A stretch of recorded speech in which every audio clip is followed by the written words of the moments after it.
Hi hello നമസ്കാരം. പുതിയൊരു വീഡിയോയിലേക്ക് എല്ലാവർക്കും സ്വാഗതം. ഇന്നത്തെ വീഡിയോയിൽ ചെറിയ ചെറിയ പാചക വിശേഷങ്ങളും അതിൻ്റെ ഇടയിൽ കൂടെ എൻ്റെ കുറച്ച് വാചകം കൂടി അടങ്ങിയൊരു വീഡിയോ ആണ്.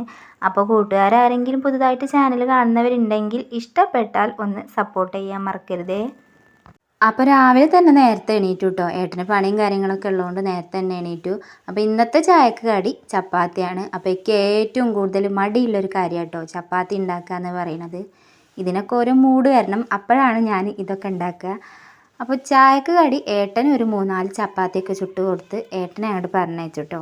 ബാക്കിയുള്ള കടിയും കാര്യങ്ങളൊക്കെ പിന്നെയാണ് ഉണ്ടാക്കിയത്. അപ്പോഴൊക്കെയാണ് മക്കളൊക്കെ എണീക്കുക. അപ്പോൾ അവരൊക്കെ എണീറ്റ് അവർക്ക് ചായയൊക്കെ കൊടുത്ത് കഴിഞ്ഞ് അവരൊക്കെ അങ്ങോട്ട് കളിക്കാൻ വിട്ടു കേട്ടോ. അത് കഴിഞ്ഞിട്ട് ഞാൻ കുറച്ച് ചാണകം തളിക്കാൻ വിചാരിച്ചു. അപ്പോൾ കുറേ ദിവസമായി ഇങ്ങനെ ചാണകം തളിക്കണം എന്ന് വിചാരിച്ചിട്ട്. അപ്പോൾ റോട്ടത്തെ പൊടിയും മുറ്റത്തെ പൊടിയൊക്കെ ആയിട്ട് ഏത് സമയത്തും വാതിലും ജനലൊക്കെ എപ്പോഴും പൊടിയായി കിടക്കും കേട്ടോ. അപ്പോൾ ഇങ്ങനെ മുറ്റമൊക്കെ ഒന്ന് തളിച്ചിട്ടാൽ കുറച്ചൊക്കെ അങ്ങോട്ട് പൊടിക്ക് ആശ്വാസം ഉണ്ടാവില്ലോ വിചാരിച്ചിട്ട് അങ്ങോട്ട് മുറ്റം തളിക്കാൻ വേണ്ടിയിട്ട് നിന്നു. അപ്പോൾ ലച്ചുമോളും അമ്മയും പോയിട്ട് തറവാട്ട് പോയിട്ട് അവിടെ നിന്ന് കുറച്ച് ചാണകമൊക്കെ കൊടുത്തിട്ടുണ്ടായിരുന്നു. അപ്പോൾ ഒരു ബക്കറ്റ് നിറയെ ചാണകം കൊണ്ടുവന്നിട്ടുണ്ടായിരുന്നു കേട്ടോ. അപ്പോൾ മുന്ന് ഭാഗം തളിക്കുക, അതേപോലെ അടുക്കള ഭാഗം ഒന്ന് തളിക്കുക വിചാരിച്ചു. അപ്പോൾ പൊടിക്ക് കുറച്ചൊരു ആശ്വാസം കിട്ടുമല്ലോ വിചാരിച്ചിട്ട് അങ്ങോട്ട് തളിക്കാൻ തുടങ്ങി കേട്ടോ. അതിൻ്റെ ഇടയിൽ അല്ലിക്കുട്ടനൊക്കെ ഇങ്ങനെ കയറി വരുന്നുണ്ട് കേട്ടോ. അപ്പോൾ അവർ പറഞ്ഞു, അമ്മ നിങ്ങൾക്ക് വേറൊരു പണിയില്ലേ, ചാണകമൊക്കെ മുറ്റത്ത് കൂടെ ഒക്കെ ആക്കി പരത്തിയാണ്, ഞങ്ങൾ സൈക്കിളൊക്കെ ഇനിയിപ്പോൾ എവിടെ നിർത്തുക എന്നൊക്കെ പറഞ്ഞിട്ട് അവർ അതിൻ്റെ ഇടയിൽ വന്നിട്ട് അവർ കച്ചറയൊക്കെ ഉണ്ടാക്കുന്നുണ്ട്. അപ്പോൾ അവരൊക്കെ ഞാൻ അങ്ങോട്ട് വിട്ടു, നിങ്ങൾ പോയി കളിച്ചോളൂ, ഇതൊക്കെ ഉണങ്ങുമ്പോഴേക്ക് വന്നാൽ മതി എന്ന് പറഞ്ഞിട്ട് അവരെ വിട്ടു. അപ്പോൾ ഈ പരിപാടികളൊക്കെ കഴിഞ്ഞിട്ട് വേണം എനിക്ക് കുളിക്കാൻ. അപ്പോൾ എനിക്ക് വെള്ളത്തിന് ഇങ്ങനെ തായ്ക്കുന്നുണ്ട് കേട്ടോ. അപ്പോൾ ഞാൻ ബാലക്കുട്ടനോട് പറഞ്ഞു, ബാലക്കുട്ടാച്ച് പോയിട്ട് ഫ്രിഡ്ജിൽ നിന്ന് കുറച്ച് വെള്ളം എടുത്ത് കൊണ്ടുപോകാമെന്ന് പറഞ്ഞു. അപ്പോൾ അവൻ പോയിട്ട് വെള്ളമൊക്കെ എടുത്ത് കൊണ്ടുവന്നു. അപ്പോൾ ഞാനത് കണ്ട് കുടിച്ചിട്ടു. എൻ്റെ കൈമേലൊക്കെ നിറച്ച് ചാണകമാണ്. അപ്പോൾ ഞാൻ അവനോട് പറഞ്ഞു, ഇജത് എടുത്ത് കൊണ്ടുപോകാൻ പറഞ്ഞു. അപ്പോൾ അതൊക്കെ കഴിഞ്ഞ് കുളിയൊക്കെ കഴിഞ്ഞിട്ട് പിന്നെ അടിച്ചു വാരാൻ വേണ്ടിയിട്ട് നിന്നു. അപ്പോൾ അടിച്ചു വാരുന്ന ഇടയിൽ ഇതാ വിളക്ക് കത്തിക്കുന്ന അവിടെ കുറേ പൊടിയും കാര്യങ്ങളൊക്കെ ഉണ്ട്. അപ്പോൾ അതൊക്കെ ഒന്ന് തട്ടിക്കൊട്ടി വൃത്തിയാക്കാമല്ലോ വിചാരിച്ചു. ഇങ്ങനെ വിളക്ക് കത്തിക്കുമ്പോൾ അതിൻ്റെ പുക ഇങ്ങനെ പോയിട്ട് അവിടെ മാറാലും കാര്യങ്ങളൊക്കെ പിടിച്ച് നിൽക്കുന്നുണ്ടായിരുന്നു. അപ്പോൾ അതൊക്കെ ഒന്ന് തട്ടി വൃത്തിയാക്കി. അതേപോലെ അവിടുത്തെ പേപ്പറും കാര്യങ്ങളൊക്കെ ഉണ്ടായിരുന്നു. അപ്പോൾ അതും ഒന്ന് മാറ്റി കൊടുത്തു. പിന്നെ ഫോട്ടോസും കാര്യങ്ങളൊക്കെ ഉണ്ടായിരുന്നു. അപ്പോൾ അതൊക്കെ തുടച്ച് വൃത്തിയാക്കി അവിടെ വെച്ചിട്ടുണ്ട്. ആ പരിപാടികളൊക്കെ കഴിഞ്ഞിട്ട് പിന്നെ കുറച്ച് ചക്കക്കുരുവിൻ്റെ ഷെയ്ക്ക് ഉണ്ടാക്കിട്ടോ. അപ്പോൾ ഒരു ചക്ക കൂട്ടാൻ വെച്ചിട്ടുണ്ടായിരുന്നു. അപ്പോൾ അതിൻ്റെ കുരുവൊക്കെ വെച്ചിട്ട് ഒരു ഷെയ്ക്ക് ഉണ്ടാക്കി. അപ്പോൾ ഇത് ഉണ്ടാക്കി നോക്കാത്തവരുണ്ടെങ്കിൽ ഒന്ന് ഉണ്ടാക്കി നോക്കി. ഇതിൻ്റെ ഒരു ഷോർട്ട് വീഡിയോ ഞാൻ ഇട്ടിട്ടുണ്ട്.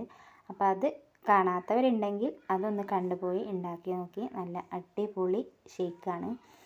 അപ്പോൾ ഷെയ്ക്കൊക്കെ ഉണ്ടാക്കി കുടിച്ച് കഴിഞ്ഞ് പിന്നെ ഉച്ചക്കൊക്കെയുള്ള പരിപാടിയിലാണ്. അപ്പോൾ കുറച്ച് സാമ്പാറും അവിയലൊക്കെ ഉണ്ടാക്കാമല്ലോ വിചാരിച്ചു. അപ്പോൾ സാമ്പാർ കുക്കറിൽ അടുപ്പത്ത് വെച്ചിട്ടുണ്ട്. അപ്പോൾ അവിയൽ അങ്ങനെ അടുപ്പത്ത് നിന്ന് വേകുന്നുണ്ട്. സാമ്പാർ പിന്നെ തേങ്ങ അരക്കാത്ത സാമ്പാറാണ് ഉണ്ടാക്കിയത്. പരിപ്പൊക്കെ ഇട്ടിട്ട് നല്ല കുറുക്കിയൊരു സാമ്പാർ അടുപ്പത്ത് വെച്ചത്. തേങ്ങയും കാര്യങ്ങളൊന്നും ഇട്ടിട്ടില്ല. തേങ്ങയ്ക്കൊക്കെ നല്ല വിലയും കാര്യങ്ങളൊക്കെ ആയതുകൊണ്ട് തേങ്ങ അങ്ങനെ ഒരുവിധപ്പെട്ട കറികൾക്കൊന്നും അങ്ങനെ ഉപയോഗിക്കലില്ല. അങ്ങനെ സാമ്പാർ അവിടെ കുക്കറിൽ വേകട്ടെ. അതിൻ്റെ ഇടയിൽ അവിയലിനുള്ള തേങ്ങയും കാര്യങ്ങളൊക്കെ ചിരകി എടുക്കുന്നുണ്ട്.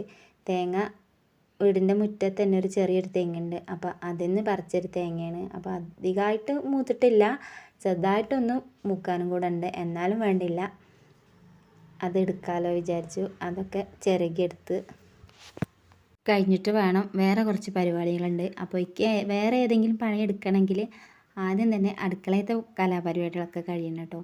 അല്ലാതെ എനിക്ക് വേറൊരു പണി എടുക്കുന്നത് ഭയങ്കര മടി പിടിച്ചൊരു കാര്യമാണ്. അങ്ങനെ അവിയലൊക്കെ അങ്ങോട്ട് സെറ്റാക്കി കഴിഞ്ഞിട്ട് പിന്നെ സാമ്പാർ വറുത്തിടാലോ വിചാരിച്ചു. അപ്പോൾ സാമ്പാർ നല്ല കുറുകിയ സാമ്പാർ റെഡി ആയിട്ടുണ്ടായിരുന്നു. അപ്പോൾ അത് വറുത്തിട്ട് കഴിഞ്ഞിട്ട് ആ പാത്രത്തിൽ തന്നെ കുറച്ച് പപ്പടവും കാച്ചിയെടുത്തിട്ടോ. പപ്പടമൊക്കെ പിന്നെ എപ്പോഴെങ്കിലുമൊക്കെ വാങ്ങലുള്ളൂ. ചില സമയത്ത് പപ്പടത്തിന് ഭയങ്കര കൊതിയാട്ടോ. അങ്ങനെ വരുന്ന സാഹചര്യത്തിൽ മാത്രമാണ് പപ്പടമൊക്കെ വാങ്ങൽ. അപ്പോൾ സാമ്പാറൊക്കെ അങ്ങോട്ട് വറുത്തിട്ട് കഴിഞ്ഞ് കുറച്ച് ഉപ്പേരി വെക്കാനുണ്ടായിരുന്നു. അപ്പോൾ ഉപ്പേരിക്കുള്ള സംഭവങ്ങളൊക്കെ സെറ്റാക്കി വെച്ചിട്ടുണ്ടായിരുന്നു. അപ്പോൾ അതങ്ങോട്ട് അടുപ്പത്ത് തന്നെ വെച്ചു. അവിയലൊക്കെ ആയിട്ടുണ്ടായിരുന്നു. അപ്പോൾ നല്ല കനലുണ്ടായിരുന്നു. അപ്പോൾ അടുപ്പത്ത് തന്നെ അങ്ങോട്ട് വെക്കാമല്ലോ വിചാരിച്ചു. അതൊക്കെ അടുപ്പത്ത് വെച്ച് കഴിഞ്ഞ് പിന്നെ കുറച്ച് ബക്കറ്റും കാര്യങ്ങളൊക്കെ കഴുകാനുണ്ടായിരുന്നു. അരി ഇട്ടിക്കണ ബക്കറ്റൊക്കെ ഉണ്ടായിരുന്നു. അപ്പോൾ അതിൻ്റെ അടുപ്പിൻ്റെ മേളിലൊക്കെ ചെറുതായിട്ട് പൊടിയും കാര്യങ്ങളൊക്കെ ഉണ്ടായിരുന്നു. അപ്പോൾ അതൊക്കെ ഒഴിച്ച് മാറ്റി വെച്ചിട്ട് ഇതങ്ങോട്ട് കഴുകി വൃത്തിയാക്കി അവിടെ വെയിലത്ത് ഉണക്കാമല്ലോ വിചാരിച്ചു. അപ്പോൾ നല്ല വെയിലുണ്ട് കേട്ടോ, വെയിലൊന്നും കാര്യമാക്കിയില്ല. അപ്പോൾ കുറേ ദിവസമായി ഈ പണിയൊക്കെ എടുക്കണം എന്നിങ്ങനെ വിചാരിച്ചിട്ട്. അതിൻ്റെ ഇടയിൽ പ്രഷർ കുറയുക, അങ്ങനെ ചെറിയ ചെറിയ പ്രശ്നങ്ങളും കാര്യങ്ങളൊക്കെ ഉണ്ടായിരുന്നു. അപ്പോൾ ഇങ്ങനത്തെ പണികളൊന്നും എടുക്കാനുള്ള മൂഡും ഇല്ലായിരുന്നു. പ്രഷറൊക്കെ പറ്റ കുറഞ്ഞിട്ടുണ്ടായിരുന്നു. അപ്പോൾ അതിൽ നിന്നൊക്കെ ഒന്ന് സെറ്റായി വന്നപ്പോഴാണ് ഇങ്ങനത്തെ പണിക്കൊക്കെ തോന്നിയത്. അപ്പോൾ ലച്ചുമോളുണ്ട് കേട്ടോ എൻ്റെ കൂടെ. ഇതിൻ്റെ മുന്നിൽ ലച്ചുമോൾ വിളക്കും കാര്യങ്ങളൊക്കെ അവൾ കഴുകി വൃത്തിയാക്കിട്ടോ. അപ്പോൾ ആ പരിപാടികളൊക്കെ കഴിഞ്ഞിട്ട് മമ്പാട് വരെ പോകാനുണ്ടായിരുന്നു. അല്ലുക്കുട്ടന് ക്യാമ്പിന് ചേർന്നിട്ടുണ്ടായിരുന്നു. അപ്പോൾ അവന് കുറച്ച് സാധനങ്ങളൊക്കെ വാങ്ങാൻ വേണ്ടിയിട്ട് പോകാനുണ്ടായിരുന്നു. അപ്പോൾ ഏട്ടൻ എന്നും വൈകുന്നേരം ആകുമ്പോൾ അങ്ങാടിക്ക് ഇറങ്ങും കേട്ടോ. പക്ഷേ നോൽമ്പും കാര്യങ്ങളൊക്കെ ആകുമ്പോൾ എല്ലാ കടകളും അടച്ചിട്ടുണ്ടാവും. അപ്പോൾ എന്നും ഏട്ടനിങ്ങനെ അവനോട് നാളെ വാങ്ങിത്തരാം എന്നിങ്ങനെ പറയും കേട്ടോ. അപ്പോൾ ഏട്ടൻ പറഞ്ഞു, എന്നാൽ രാവിലെ ഈ പോയി വാങ്ങിക്കോ, ഞാൻ വൈകുന്നേരം വരുമ്പോഴേക്കിന് കടകളൊക്കെ അടച്ചിട്ടുണ്ടാവും എന്ന് പറഞ്ഞു. അപ്പോൾ അതൊക്കെ വാങ്ങി വീട്ടിൽ തിരിച്ചെത്തിയപ്പോൾ ഇതാ ഇവിടെ ACM പറഞ്ഞിട്ട് ഒരു കമ്പനി ഉണ്ട്. അപ്പോൾ അവർ കുറച്ച് കിറ്റും കാര്യങ്ങളൊക്കെ തന്നിട്ടുണ്ടായിരുന്നു. അപ്പോൾ ഇതിൽ ഒരുപാട് സാധനങ്ങളുണ്ട് കേട്ടോ. ഇവരിങ്ങനെ നോമ്പ് അങ്ങനെയുള്ള സംഭവങ്ങളൊക്കെ വരുമ്പോൾ ഇങ്ങനെ എല്ലാ വീടുകളിലും ഇവർ കൊടുക്കലുണ്ട്. അപ്പോൾ ഒരുപാട് സാധനങ്ങളുണ്ട് കേട്ടോ.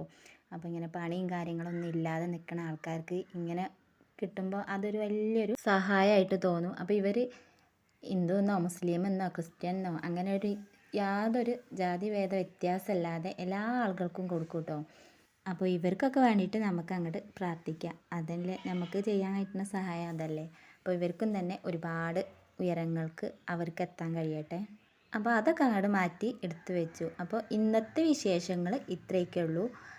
അപ്പോൾ കണ്ടിഷ്ടപ്പെട്ടാൽ സബ്സ്ക്രൈബ് ചെയ്യുക, കമൻറ്റ് ചെയ്യുക, ഷെയർ ചെയ്യുക. Thank you for watching.